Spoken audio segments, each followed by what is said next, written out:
ये वही दक्ष प्रजापति हैं जिनका अपराध बन गया था भगवान शंकर से, जिसके कारण बकरे का शर लगाया गया था। शरीर पूरा होने के बाद ये यहाँ प्रचेताओं के यहाँ मारिशा के गर्भ से श्री दक्ष जी का प्रादुर्भाव हुआ। भगवान की आराधना की, भगवान को प्रसन्न किया। ब्रह्मा जी ने आदेश किया आप सृष्टि वृद्धि करो, तो 10,000 पुत्र प्रकट किए, जिनको नारद जी ने बैरागी बनाकर भगवान के मार्ग में सदा सदा के लिए भेज दिया। फिर 1,000, उन 1,000 को भी तो दक्ष जी को बहुत क्रोध आया, बड़ा उल्टा सीधा नारद जी को कहा और आखिरकार शाप दे दिया कि तुम 2 घड़ी से ज्यादा कहीं टिक नहीं सकते हो, 48 मिनट कभी भी तुम एक जगह ठहर नहीं सकते, ये मैं शाप देता हूं। संत शिरोमणि देवर्षि नारद जी ने हाथ जोड़कर शाप स्वीकार किया। बस इसी का नाम साधुता है कि हम अपने प्रभु का कार्य करें, सत कार्य करें, किसी का मंगल नहीं। फिर भी हमें अगर कोई गाली देता है, कोई दंड देता है या उपहास करता है या शाप देता है, तो हम उसे स्वीकार करते हैं, क्योंकि मेरे प्रभु का ऐसा ही विधान है, ये मानकर हमने गलत नहीं किया। अगर हमें फिर कोई दंड देता है तो हम स्वीकार करते हैं कि मेरे प्रभु का विधान है। यही साधुता है। साधुता इसी का नाम है कि नारद जी में सामर्थ्य है शाप देने की, लेकिन शाप नहीं दिया। दक्ष प्रजापति का दिया हुआ शाप स्वीकार कर लिया, कोई अपराध नहीं किया था, सतमार्ग पुष्ट किया था, जो बहुत ही दुर्लभ है। जीव को संसार के मार्ग में सब फंसाने वाले मिल सकते हैं, लेकिन आवागमन से मुक्त करने वाला तो कोई भगवान का महाभागवत प्रेमी जन ही होता है।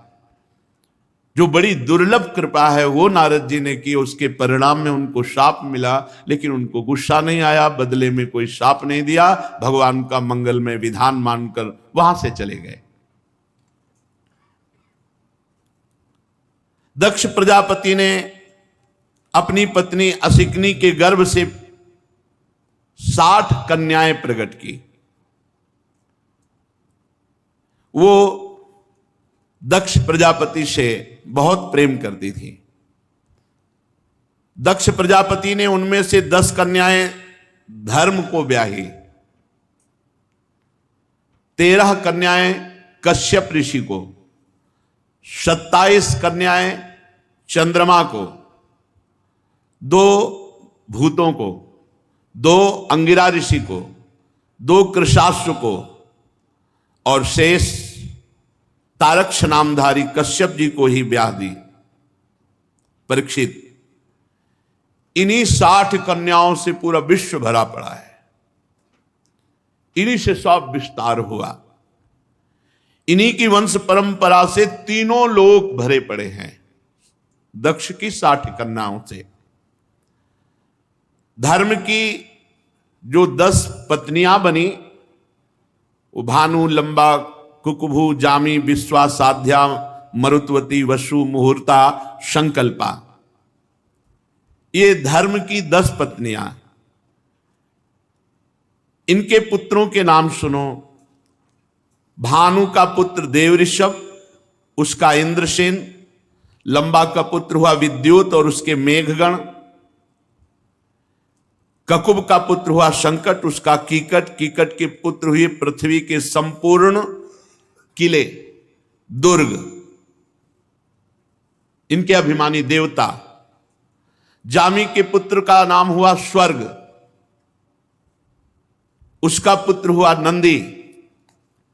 ये सब भगवत स्वरूप। विश्वा के विश्व देवता प्रकट हुए। साध्या से साध्यगण,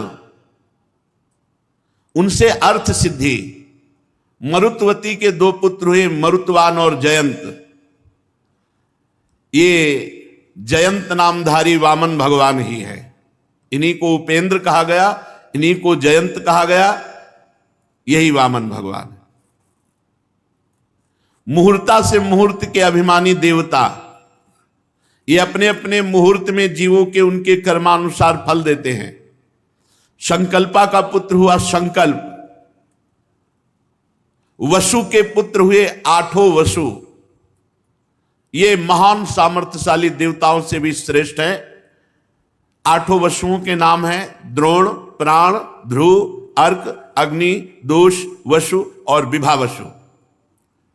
द्रोण की पत्नी का नाम है अभिमति। उससे हर्ष, शोक, भय आदि के अभिमानी देवता उत्पन्न हुए। प्राण की पत्नी ऊर्जस्वती के गर्भ से सह, आयु और पुरोजो नाम के 3 पुत्र हुए। ध्रुव की पत्नी धरणी ने अनेक नगरों के अभिमानी देवताओं को उत्पन्न किया। अर्क की पत्नी वासना से तृष्णा उत्पन्न हुई। पूरी सृष्टि इसी से बंधी हुई है। अग्नि नामक वसु की पत्नी धारा के गर्भ से द्रविणक आदि बहुत से पुत्र उत्पन्न हुए।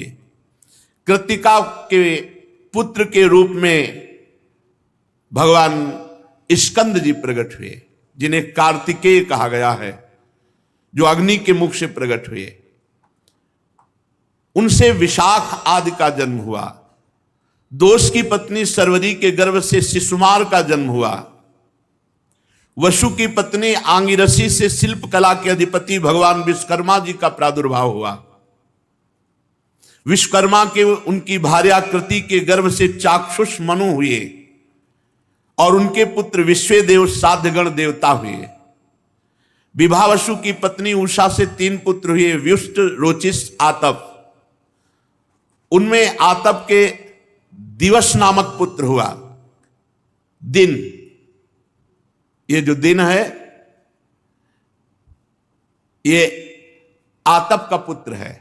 इसी में सब जीव अपने अपने कार्यों में संलग्न होते हैं।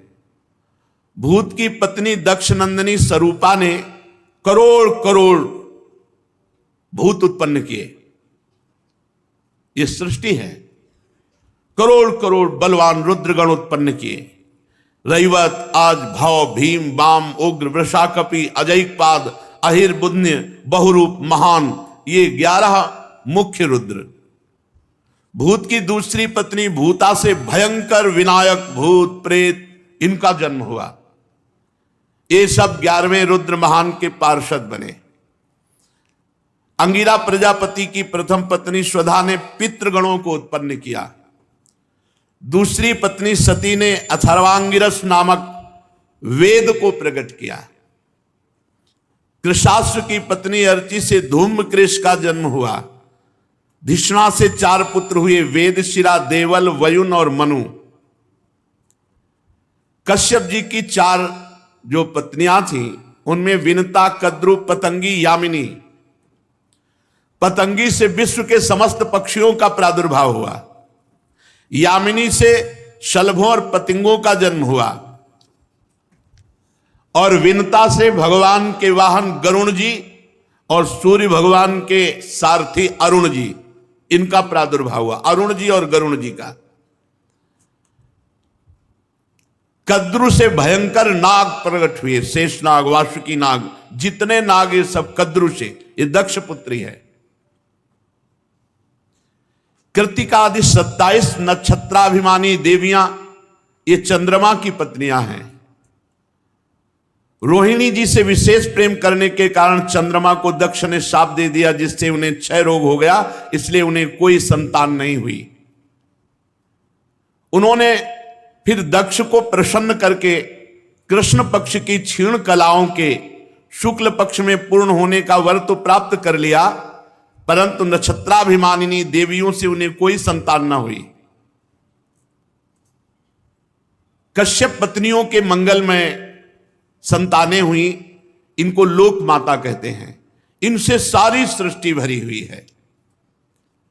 अदिति, दिति, दनु, काष्ठा, अरिष्टा, सुरसा, इला, मुनि, क्रोधवसा, ताम्रा, सुरभि, शर्मा, तिमी। तिमी के पुत्र ये जितने जलचर हैं वो सब तिमी से प्रकट हुए। शर्मा के जितने हिंसक पशु हैं, बाघ, भेड़िया, जितने, ये सब उनसे प्रकट हुए। सुरभि के जितने भी गाय, भैंस, 2 खुर वाले पशु, वो सब सुरभि से प्रकट हुए। ताम्रा से बाज, गीद, शिकारी पक्षी प्रकट हुए। मुनि नाम की पत्नी से जितनी अप्सराएं हैं लोक लोकांतर में वो सब प्रकट हुई। क्रोधवशा से भयंकर विषधारी सांप, बिच्छू और जितने विषैले जंतु हैं वो सब प्रकट हुए। इला से सब वृक्ष और लताएं प्रकट हुई। जितनी वनस्पतियां हैं, वृक्ष हैं, लताएं हैं, वो सब इला से प्रकट हुई। और सुरसा से सब राक्षस प्रकट हुए। सुरसा यातुधान। अरिष्टा से सब गंधर्वों का प्रादुर्भाव हुआ। काष्ठा से एक खुर वाले जैसे घोड़े आदि। दनु से इक्षट पुत्र हुए। उनमें प्रधान प्रधान महान बलवान दैत्य द्विमूर्धा, संबर, अरिष्ट, हयग्रीव, विभावसु, अयोमुख, शंकुशिरा, स्वरभानु, कपिल, अरुण, पुलोमा, बृहस्पर्वा, एक चक्र, अनुतापन, धूम्रकेश, विरूपाक्ष, विप्रचित्ति, दुर्जय, ये बड़े बड़े 61 दानों, दनु से दानों दैत्य प्रकट हुए। स्वरभानु की कन्या सुप्रभा से नमुच ने, वृषपर्वा की पुत्री शर्मिष्ठा से महाबली नहुष नंदन ययाति ने विवाह किया। इसका प्रसंग आगे बताएंगे। दनु के पुत्र वैश्वानर की 4 सुंदरी कन्याएं थी। उपदानवी, हैसिरा, पुलोमा, कालिका। इनमें से उपदानवी के साथ हिरण्याक्ष का, हैसिरा के साथ क्रतु का विवाह हुआ। ब्रह्मा जी की आज्ञा से प्रजापति भगवान कश्यप ने वैश्वानर की शेष 2 पुत्रियां पुलोमा और कालिका के साथ विवाह किया। उनसे 60,000 दानव प्रकट हुए, पौलोम और कालिके नाम के। पूरी सृष्टि भरी है दक्ष की 60 कन्याओं से। यज्ञ कर्म में विघ्न डालने वाले 60,000 रणवीर दानव प्रकट किए। इनको अर्जुन जी ने भगवान की शक्ति से संपन्न होकर इंद्र को प्रसन्न करने के लिए इनको मार डाला था। ये उस समय की बात है जब दिव्यास्त्र लेने के लिए अर्जुन स्वर्ग गए हुए थे। विप्रचित्ति पत्नी सिंहिका के गर्भ से 101 पुत्र हुए। उनमें सबसे बड़ा राहु, जिसकी गणना ग्रहों में की जाती है। शेष 100 पुत्रों का नाम केतु। राहु और केतु ये 101 पुत्र हैं विप्रचित्ति के। अदिति ये बहुत साध्वी, निरंतर भगवान के भजन में डूबी हुई, तो इन्हीं से भगवान ने वामन अवतार धारण किया। और इन्हीं अदिति के जितने देवता हैं सब इन्हीं से प्रकट हुए। विवस्वान भगवान सूर्य, अर्यमा, पूषा, त्वष्टा, सविता, भग, धाता, विधाता, वरुण, मित्र, इंद्र और त्रिविक्रम भगवान वामन, ये सब अदिति के पुत्र है। हर समय भगवान का चिंतन करती तो ये देवताओं की सृष्टि हुई। विवस्वान की पत्नी महाभागवती संज्ञा के गर्भ से श्राद्ध देवों का प्रादुर्भाव हुआ। मनु एवं यम, यमी का जोड़ा पैदा हुआ। संज्ञा ने जो घोड़ी के रूप में थी, भगवान सूर्य के द्वारा भूलोक में अश्वनी कुमारों को जन्म दिया। ये देवताओं के वैद्य हैं। विवस्वान की दूसरी पत्नी छाया, उनसे महाबली शनिश्चर का प्रादुर्भाव हुआ, शनि। सावरणी मनु नाम के 2 पुत्र, तप्ती नाम की कन्या। तप्ती ने संवरण को पति रूप में प्राप्त किया। अरिमा की पत्नी मातृका थी, उनके गर्भ से चर्षणी नामक पुत्र हुए।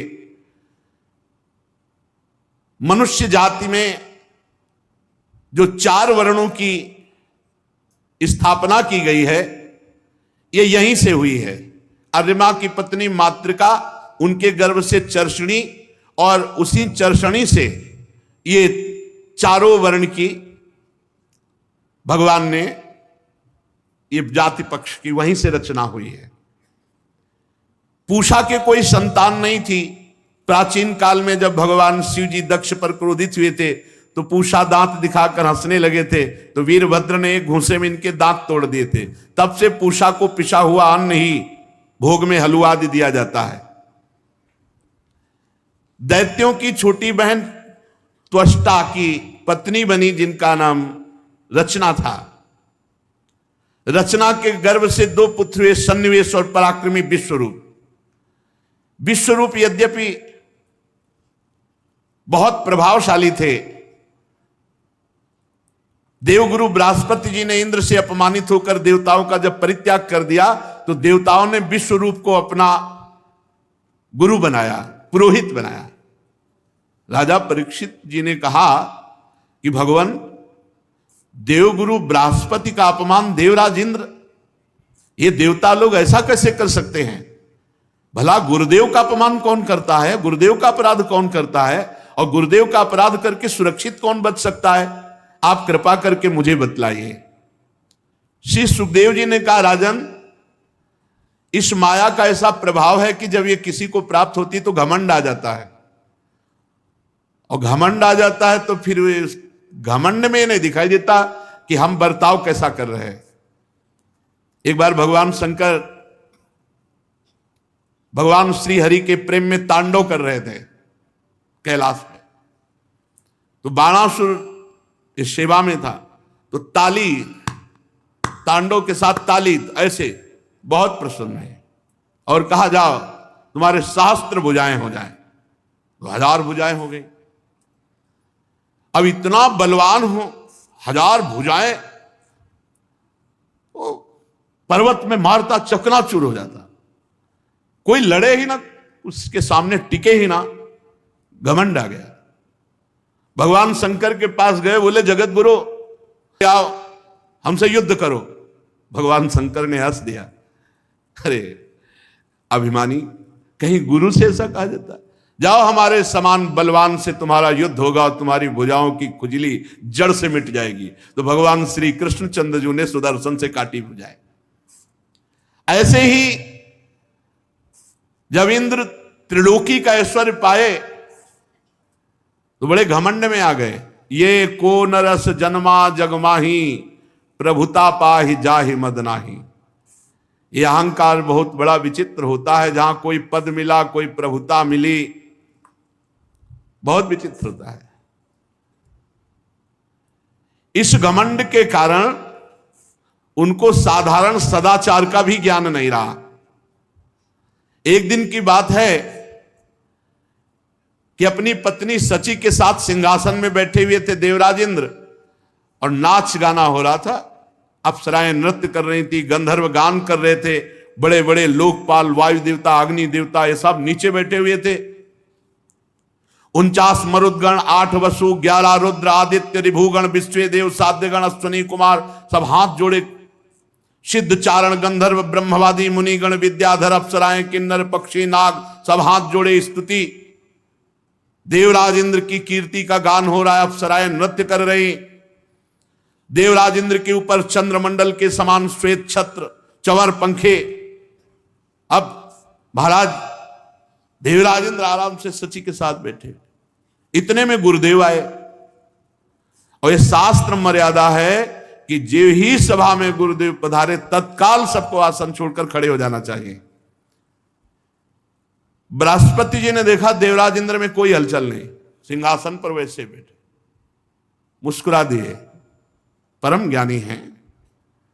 अरे इसको तो अभिमान हो गया। बृहस्पति जी आए और खड़े ही नहीं हुए देवराज इंद्र। शूर असुर देवता सब खड़े होकर नमस्कार कर रहे हैं, केवल इंद्र नहीं खड़े। दृष्टि गई, गुरुदेव का अपमान, असत्कार, यहां तक कि हाथ भी नहीं जोड़ा, हिले डुले भी नहीं, वैसे ही बैठे रहे। त्रिकालदर्शी सर्व समर्थ बृहस्पति जी ने देखा कि घमंड, ऐश्वर्य का घमंड, बस तत्काल वहां से सर नीचा किया, वापस सभा से हो गए। ये बहुत बड़ी हानि हो गई।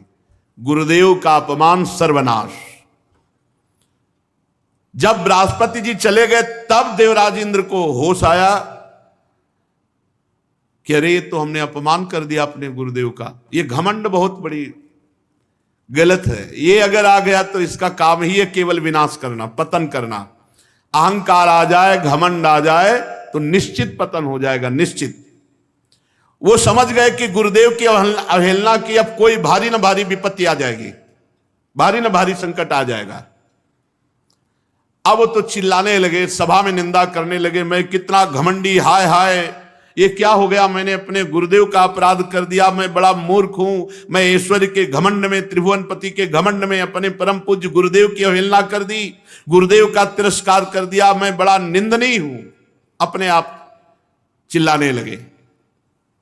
भला कौन विवेकी पुरुष होगा कि जो स्वर्ग की राज्य लक्ष्मी पाना चाहेगा? इस राज्य लक्ष्मी ने कैसा अपराध करा दिया, मेरे गुरुदेव का अपमान करा दिया।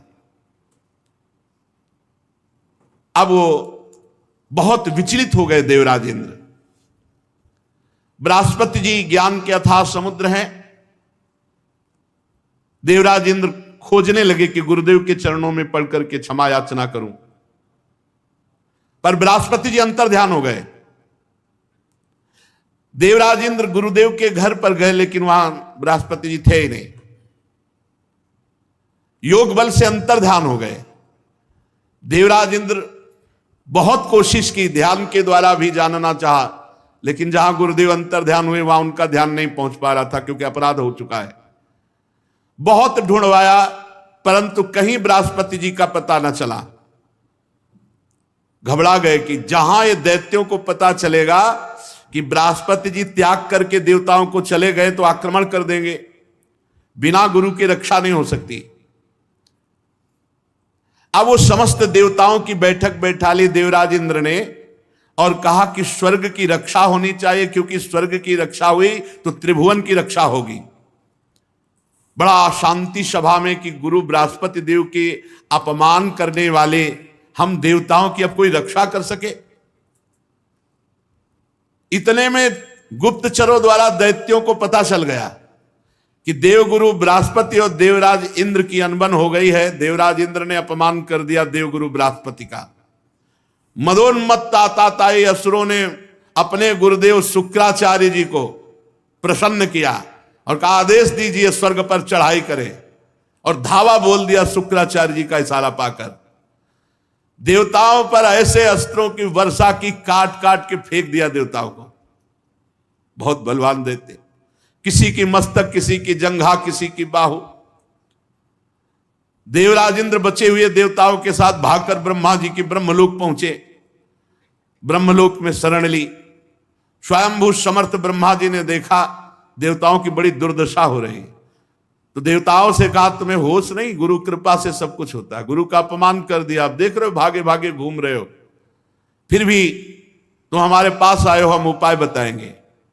देवताओं, सचमुच इस संसार में कोई इतना महान नहीं है जो अपने गुरुदेव का अपमान करके सुरक्षित रह सके। हरि हरि हरि, तुम लोगों ने ऐसा अपराध किया जिसका कोई तोड़ ही नहीं है, गुरु अपराध। ब्रह्मज्ञानी, वेदज्ञ, संयमी ब्रह्म ऋषि, गुरुदेव पद पर विराजमान, उनका अवहेलना, अपमान तुम्हारा नाश तो कर ही देगा। देवताओं, तुम्हारे इसी अधर्म का फल है कि तुम देवता समुद्रशाली होकर के भी शत्रुओं से नीचा देख रहे हो और भागना पड़ा स्वर्ग से। देवराज देखो, तुम्हारे शत्रु गुरुदेव शुक्राचार्य का जब तिरस्कार किए थे तब वो निर्बल और निस्तेज हो गए थे। अब उन्होंने अपने गुरुदेव को रिझा लिया है। अब उनके सामने तुम टिक नहीं सकते, क्योंकि शुक्राचार्य जी की कृपा है दैत्यों पर। शुक्राचार्य को अपना आराध्य मानने वाले ये दैत्य लोग स्वर्ग लोक या ब्रह्मलोक भी छीन सकते हैं, क्योंकि गुरु को रिझा लिया तो कुछ भी प्राप्त किया जा सकता है। जे गुरु चरण रेणु सिर धरहि, तेजन सकल विभव बस करहि। वो मेरा ब्रह्मलोक भी छीन सकते हैं अगर वो चाहें तो, क्योंकि गुरु उनके अनुकूल है। भृगुवंशी अर्थशास्त्र की पूरी शिक्षा दे रखी है। इन दैत्यों को शुक्राचार्य जी ऐसे पढ़ाए हैं कि तुम लोग भेद ही नहीं समझ सकते कि वो क्या करना चाहते हैं। इसलिए मेरी सलाह है, और इसे गुप्त रखना। अगर अपने देवताओं का और स्वर्ग का भला चाहते हो तो सबसे पहले किसी को गुरुदेव रूप में वरण करो। जिनके जीवन में संत गुरुदेव गोविंद, तो कोई उनको शाप या मंगल नहीं कर सकता। जिसके जीवन में कोई संत है, कोई गुरुदेव है, गोविंद है, उसका अमंगल नहीं हो सकता। इसलिए तुम जल्दी से किसी को गुरु रूप में वर्ण करो। देवताओं ने कहा भगवान, देवताओं का गुरु आप ही बता दो। तो कहा तद विश्वरूपम भजता सुविप्रम तपस्विनम त्वाष्टमथात्मवंतम सभाजितोर्थान सविधास्यते वो यदि क्षमिध्व मुतास्य कर्म। तुम्हारे गुरु पद पर त्वष्टा के पुत्र विश्वरूप जी हैं, जाओ उनकी सेवा करो, उनको प्रसन्न करो।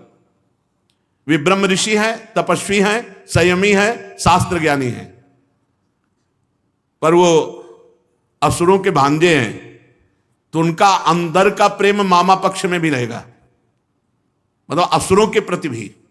अगर तुम उस प्रेम को क्षमा कर सकोगे तो तुम्हारा काम बनाने में समर्थ है विश्वरूप जी। जब ब्रह्मा जी ने इस प्रकार कहा तब देवताओं की चिंता कम हुई और वे त्वष्टा के पुत्र विश्वरूप के पास गए, नमस्कार किया, कोई हृदय से लगाया, बड़ा प्रेम दिखाया। देवताओं ने कहा कि विश्वरूप जी तुम्हारा कल्याण हो, हम तुम्हारे आश्रम में अतिथि के रूप में आए हैं, अतिथि की सेवा करनी ही चाहिए। अभ्यागत कहते हैं जो परिचय वाला आता है, कोई रिश्तेदार, कोई नातेदार, जिसकी वही कल आ रहे हैं, परसों आ रहे हैं, परिचय है, वो अभ्यागत है। अतिथि जो अपरिचित है, बिना निमंत्रण के, बिना तिथि के उपस्थित हो जाए, वही अतिथि। वो भगवान का स्वरूप होता है, उसकी सेवा करनी चाहिए। तो कहा हम तुम्हारे अतिथि हैं, मतलब हमारी बात मत काटना, हम एक प्रकार से तुम्हारे पितर भी, पूर्वज भी हैं, इसलिए तुम हमारी अभिलाषा को पूर्ण करो। देखो, आचार्य और वेद, पिता ब्रह्मा, पृथ्वी और इंद्र, ये सब परम पूजनीय हैं, इनकी ज्यादा अवहेलना नहीं करनी चाहिए। हमारी बात सुनो, हम तुम्हारे पितर हैं, शत्रुओं ने हमें पराजित कर लिया है, और शत्रु जिनको कह रहे हैं इनके मामा हैं विश्वरूप के। हम बड़े दुखी हैं, तुम बड़े तपस्वी हो, हमारा दुख, हमारी पराजय तुम टाल सकते हो, तो पहले तो हम प्रार्थना करते हो, फिर आज्ञा देते हैं। श्रेष्ठ देवता होने के कारण आज्ञा देते हैं, तुम्हारे यहां हम आए हैं दैन्य भाव से, तो इसलिए प्रार्थना भी करते, तुम ब्रह्मनिष्ठ हो, तुम हमारे गुरु पदवी पे विराजमान हो जाओ। हम तुम्हें गुरु रूप से वर्ण करते हैं शत्रुओं पर विजय प्राप्त करने के लिए। देखो, शास्त्र कहता है यदि ज्ञानी हो, तपस्वी हो, तो अपने से अवस्था में छोटा भी हो तो उसके पैर छूने चाहिए। उसके चरण छूना निंदनीय नहीं है, क्योंकि वो बंदनीय पुरुष है, आप बंदनीय हो। आप वेद ज्ञान, शास्त्र, तपस्या सब में श्रेष्ठ हो, इसलिए देवता तुम्हें प्रणाम करते हो। तुम गुरु रूप में विश्वरूप जी से कहा। विश्वरूप जी ने कहा ना ना, ये कुल गुरु का काम हम नहीं करते, हम तो ब्रह्म ऋषि तपस्या परायण रहते, ये हम नहीं करेंगे। विगर हितम धर्मशीलैर ब्रह्मवर्च उपव्ययम, पर ठीक अनुष्ठान करके और मंत्र के द्वारा उसके बड़े नियम तो बच जाए, नहीं तो प्रायः फिर पापों से लिप्त ही हो जाता है। धर्मशील महात्माओं ने इसकी निंदा की है, मैं इसे नहीं करूंगा, पहले शब्द में विश्वरूप जी ने मना कर दिया। पर आप अतिथि रूप से आए हैं और आप कह रहे हैं मैं पितर रूप से आज्ञा करता हूं। देवराज इंद्र और लोकेश्वर देवताओं, तुम प्रार्थना भी कर रहे हो और आज्ञा भी कर रहे हो, इस स्थिति में मैं ना भी नहीं कर सकता। आपकी आज्ञा पालन करना, आपकी प्रार्थना स्वीकार करना, दोनों रूपों में। लेकिन आप समझ रहे हैं मैं केवल प्रार्थना स्वीकार कर रहा हूं। अकिंचनानाम ही धनम शिलोंचनम तेनेह निर्वर्तित साधु सत्क्रिया कथम विगर्हम न करो विधीश्वरा पौरोध संहृष्यति येन दुर्मति। हमारे पास जो तपस्या उसका कारण है, हम अकिंचन हैं, कभी किसी से हाथ फैला के नहीं लेते। खेती कट जाने पर, अनाज की हाट उठ जाने पर जो दाने होते हैं उनको चुन करके हम अपना देव कार्य संपन्न करते हैं। इसीलिए हम तपस्या के धनी, हमको किसी से कोई लेने देने की तात्पर्य नहीं। फिर भी आप हमारे यहां आए हो तो मैं आपको खाली भी नहीं जाने दूंगा। मैं वचन देता हूं कि मैं तन मन प्राणों को अर्पित करके तुम्हारे कार्य को पूर्ण करूंगा। विश्वरूप जी बड़े ही तपस्वी थे, अकिंचन वृत्ति से तपस्या करते थे। उसकी बहुत तपस्या बढ़ती है जो किसी से दान पुण्य नहीं लेता और कष्ट पूर्वक जीवन व्यतीत करते हुए भजन करता है, तप करता है। वर्ण कर लिया विश्वरूप को गुरु रूप से।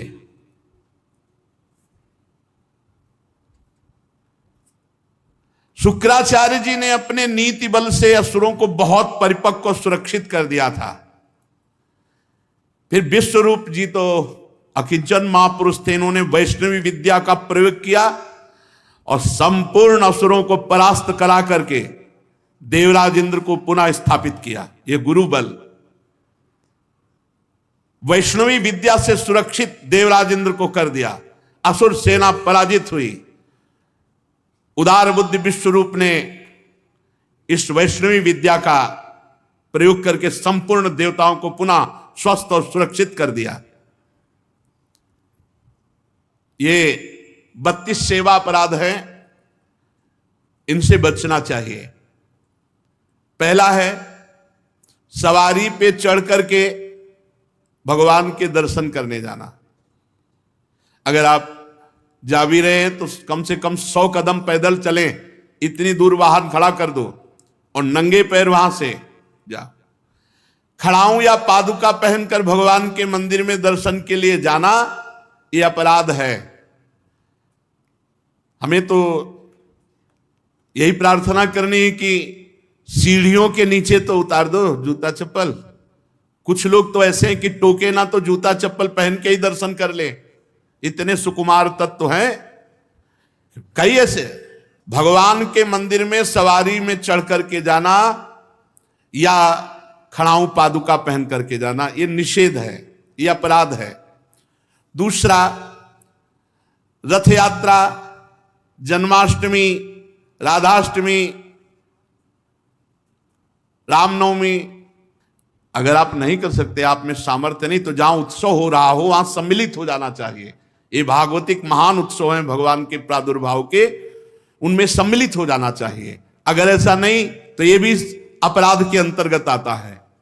तीसरा, भगवान के श्री विग्रह के दर्शन हुए पर आपने प्रणाम नहीं किया।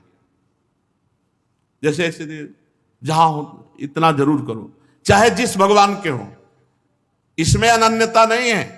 जैसे परिक्रमा लगाते थे, हनुमान जी की आरती हो रही, जय राधा वल्लभ लाल की, 1 मिनट रुके, उनकी आरती हो रही, महाभागवत है, सब संतों को प्रणाम करते हो, हनुमान जी को प्रणाम नहीं करोगे? हनुमान जी महाभागवत, उनको प्रणाम करने में तुम्हारी निष्ठा बदल जाएगी क्या?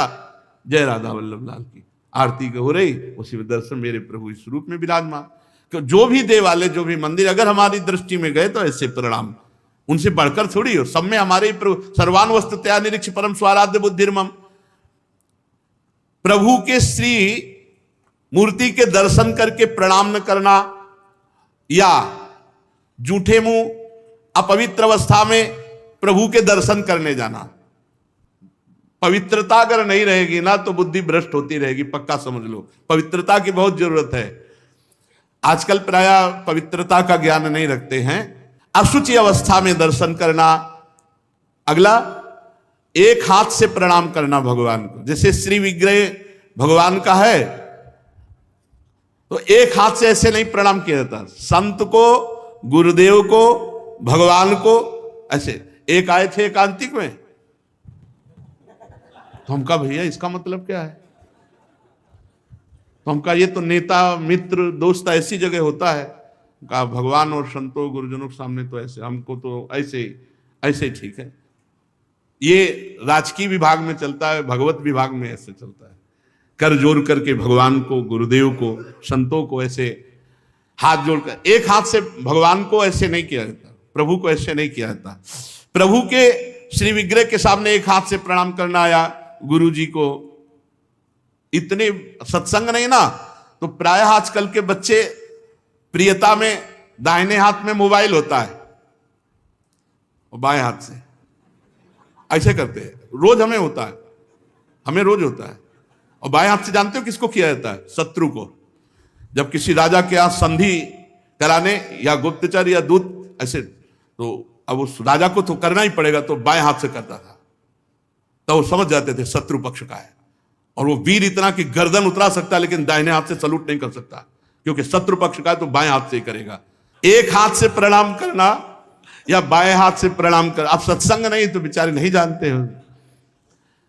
राधा राधा नहीं बोलेंगे, राधा राधा बोलो, तुम्हारी वाणी पवित्र, तुम्हारा जीवन पवित्र। हमें बहुत सुख मिलता है जब कोई रास्ते में जैसे राधा राधा, तो हम खड़े हो जाते हैं। राधा राधा राधा, आपका भी मंगल, हमारे कानों का भी मंगल, और हमारा हृदय गर्व में भरता है, मेरी महारानी जी का नाम लिया जा रहा है। परिक्रमा करते समय प्रभु के श्री विग्रह के सामने आकर के ना रुक करके प्रणाम करना और ऐसे घूमते रहना, यह भी अपराध है। परिक्रमा तो एक परिक्रमा की, सामने आए प्रणाम किया, फिर दूसरी की, फिर सामने आए प्रणाम किया। 4 परिक्रमा अपने प्रभु की होती है, हरिप्रियाजू की 4 परिक्रमा। और प्रभु के श्री विग्रह के सामने पैर पसार करके बैठना। प्राय जिनको सत्संग नहीं मिला वैसा, राधा वल्लभ जी में जैसे वो बारंडा है ना सामने, चौका से ऐसे ऐसे बैठ के पैर ऐसे, अपराध है। प्रभु के सामने पैर लंबे करके या ऐसे पैर घुटनों में बांध करके बैठना। प्रभु के श्री विग्रह के सामने दोनों घुटनों को ऊंचा करके, उनको हाथ से लपेट करके प्रभु के श्री विग्रह के सामने ऐसे ऐसे नहीं, या तो हाथ जोड़े खड़े रहो या ऐसे हाथ नीचे कर लो, मतलब एक सौम्य मुद्रा होनी चाहिए। यदि वहां खड़े हो, वैसे उचित तो यह कि जितनी देर खड़े रहो हाथ जोड़े खड़े रहो प्रभु के सामने। पर जिनको सत्संग नहीं मिला, जिनको ज्ञान नहीं, तो प्राय ऐसे खड़े होते हैं प्रभु के सामने। प्रभु के सामने, गुरुदेव के सामने, संतों के सामने ऐसे नहीं खड़े हुआ जाता। और प्रभु के सामने बैठ करके सोना यह अपराध है, इसमें पाप लगता है, मलिनता हो। जैसे सत्संग में सोना, प्रभु के सामने बैठे हुए सोना, या स्वाध्याय करते हुए, भगवान के श्री विग्रह के सामने पाना। जैसे चरणामृत मिले तो साइड में होके, प्रसाद मिले तो साइड में होके, ऐसे नहीं वहीं सामने ही, प्रभु के सामने नहीं।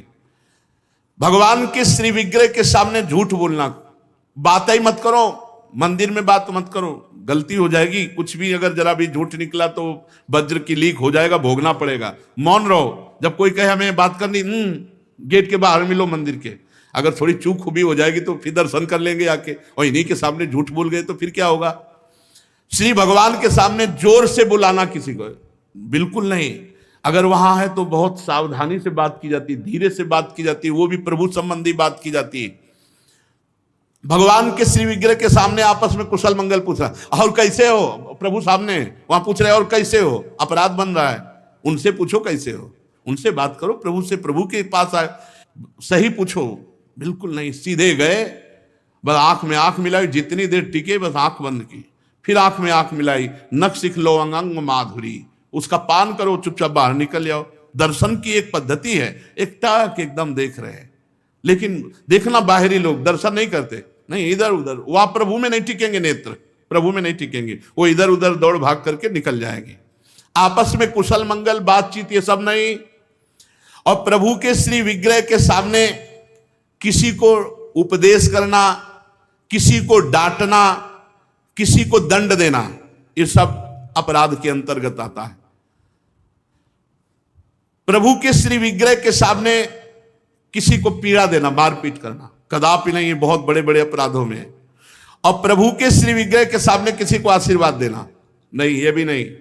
सामने विराजमान है, उन्हीं के आशीर्वाद से सबका आशीर्वाद है। ऐसा नहीं कोई प्रणाम कर रहा है माथे पे हाथ धर, ये सब व्यवहार नहीं। वहां प्रणाम कर, जो प्रणाम करे तुरंत पीठ कर लेनी चाहिए उसकी तरफ, वो प्रणाम उन्हीं को जाए। तो कभी ऐसा प्रणाम न, एकमात्र गुरुदेव। प्रभु के श्री विग्रह के सामने किसी पर अनुग्रह करना यह अपराध है। श्री विग्रह के सामने किसी को शाप देना, कठोर वचन बोलना, निष्ठुर वचन बोलना, और प्रभु के श्री विग्रह के सामने कंबल ओढ़ कर जाना, प्रभु के श्री विग्रह के सामने किसी की निंदा करना, प्रभु के श्री विग्रह के सामने किसी की स्तुति प्रणाम बिल्कुल नहीं करना, प्रभु के श्री विग्रह के सामने अश्लील भाषण बोलना, प्रभु के श्री विग्रह के सामने अधोवायु त्यागना। अच्छा, प्रभु को सामर्थ्य रहते हुए गौड़ उपचार के द्वारा भोग लगाना, जैसे अपने तो हलवा और चाय चल रही सुबह और ठाकुर जी के लिए चिरौरी रखवा दिए, बहुत ही है, टॉफी लपटी भाई उसमें प्लास्टिक में, एक कटोरी में भर के रख दी, पानी रख दी, जमाने की वही रखी, और अपना रोज सुबह शाम दोपहर सब नए नए पदार्थ पा रहे हैं। अपराध लगता है। ये मनोरंजन के लिए श्री विग्रह खरीद के मत ले जाना। कोई श्री विग्रह जाने का मतलब है पूरे के पूरे प्रभु आए हैं, सुबह से लेके शाम तक उनको खवाओ पियाओ, स्नान श्रृंगार सब, ना हो हिम्मत तो छवि खरीद ले, उनके दर्शन करो। श्री विग्रह मत ले जाओ। श्री विग्रह ले जाओ, चाहे गोपाल जी का, चाहे प्रिया प्रीतम जी का, उनकी सेवा करो ऐसे जैसे अपने बच्चे की जाती है। अपना बच्चा अगर नहीं पवाएंगे तो भूखा रहेगा, नहीं स्नान कराएंगे तो वैसे, नहीं शयन कराएंगे तो नहीं शयन करेंगे। बोले हम दर्शन के लिए छवि ले जाओ, श्री विग्रह मत ले जाओ। श्री विग्रह ले जाने का मतलब है कि अष्टयाम सेवा, कम से कम अष्टयाम सेवा में नहीं आप पहुंच पा रहे हैं, पूरी सेवाएं कर पा रहे, तो सुबह मंगला और श्रृंगार और भोग लगा दिया, जाओ। फिर शाम क्या है तो आरती कर दी, फिर भोग लगाया, दूध पिलाया, शयन कराया, इतना तो होना ही चाहिए। अब आप तो खाते हैं अच्छे अच्छे पदार्थ, तो ठाकुर जी के आगे प्लास्टिक में लपटी हुई टॉफी रख दी या चिरौरी रख दी। आपकी सामर्थ्य है, सब अच्छे अच्छे कपड़े पोशाक सब पहना सकते हो, ऐसे ठाकुर जी को ऐसे नहीं। आपके पास सामर्थ्य के अनुसार ठाकुर, ओ वैसे तो जी जान से प्यार करो, बहुत कृपालु ठाकुर है, बहुत कृपालु। तो आपसे बात करने लगेंगे, आपको मना करेंगे, ये नहीं खाना हमें, ये खाना है ऐसे। अरे आप आसक्ति करके तो देखो, निहाल कर देंगे। और अभी आप यहां पवा, फिर वो आपको अपने यहां ले जाके पवाएंगे, और ऐसा पवाएंगे कि निहाल हो जाओगे। और प्रभु को भोग लगाए बिना कुछ भी खाना पीना ये ठीक नहीं, अपराध के अंतर्गत आता। वैष्णव होकर, दीक्षा लेकर, सत्संग सुनकर, ये बात जान करके यदि आप बिना भोग लगाए प्रभु को पाते हैं तो अपराध है। ऋतु में जो फल हो सबसे पहले अपने प्रभु को भोग लगाना चाहिए। इस बात में हमने अपने गुरुदेव भगवान को देखा, बड़ी प्रवीणता। चाहे वो सहतूत हो, चाहे बेर हो, जो ऋतु का फल है वो श्री जी को जरूर पवाएंगे। और पवाने का पहला कि आप चख के देखेंगे, बेर या जो भी पहला चख के देखेंगे, अगर अनुकूल है तो हाथ धोया, आचमन किया, फिर श्री जी को दूसरे फल। नहीं तो ऐसे भोग नहीं लगाते, पहले जैसे कुछ भी बनेगा तो पहले स्वयं चखेंगे फिर भोग लगाएंगे। और ये बाहर नहीं चलेगा, बाहर तो कहते झूठा कर दिया प्रभु को क्या पवाओगे, लेकिन अपने यहां अपने भाव हैं, भावोत्सवेन भजताम रस काम धेनुम। और किसी फल आदि का अच्छा भाग अपने लिए रख दिया और जो स्वाद रहित है वो प्रभु के लिए भोग लगाने के लिए, ऐसा ना करें। और प्रभु के श्री विग्रह के सामने पीठ देकर खड़े होना या पीठ देकर बैठना, जैसे पीछे प्रभु है ऐसे बैठना नहीं, इससे अपराध लगता है। गुरुदेव की अभ्यर्थना ना करना, गुरुदेव से कुशल प्रश्न ना करना, गुरुदेव की स्तुति ना करना, यह अपराध है। अपने मुख से अपनी प्रशंसा करना यह अपराध है। किसी भी देवता की निंदा करना यह अपराध है। इन 32 अपराधों से देवर्षि नारद जी हमारी रक्षा करें और भगवान कच्छप सब प्रकार के नरकों से हमारी रक्षा करें। शेष चर्चा आगे। श्री राधा वल्लभ लाल की।